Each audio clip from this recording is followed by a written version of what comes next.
نحمدہ ونصلی علی رسولہ الکریم اما بعد بسم اللہ الرحمن الرحیم۔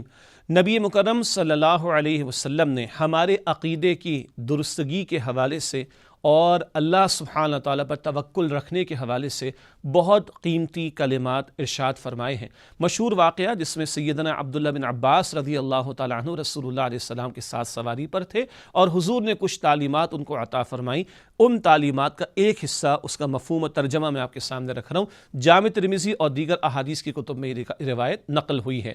حضور علیہ السلام نے فرمایا کہ جان لو، ساری مخلوق مل کر تمہیں کوئی نفع پہنچانا چاہے تو نہیں پہنچا سکتی سوائے اتنا جو اللہ سبحانہ وتعالی نے طے فرما دیا، اور جان لو ساری مخلوق مل کر تمہیں نقصان پہنچانا چاہے وہ تمہیں کوئی نقصان نہیں پہنچا سکتی سوائے وہ جو اللہ سبحانہ وتعالی نے طے فرما دیا۔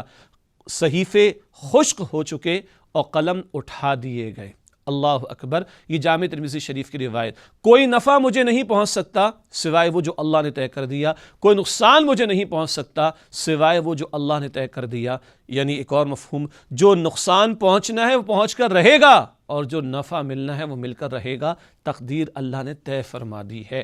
اللہ مجھے اور آپ کو ایمان عطا فرمائے۔ آج خوف کی کیفیت ہے، امن کیسے ملے گا؟ اللہ پر توکل کر کے ظاہر کے اسباب کو اختیار کرنا بھی ضروری ہے، وباؤں سے بچنے کے لیے، بیماریوں سے بچنے کے لیے، لیکن یہ ایمان رکھنا بھی ضروری ہے کوئی جرثومہ ہو، کوئی وائرس ہو، مجھے نقصان نہیں پہنچا سکتا جب تک کہ اللہ کا اذن نہ ہو۔ جتنا یہ ایمان مضبوط ہوگا ہم اطمینان کی کیفیت میں ہوں گے۔ اللہ ایمان کی آبیاری اور اس کے ذریعے مجھے اور آپ کو امن اور اطمینان کی دولت عطا فرمائے۔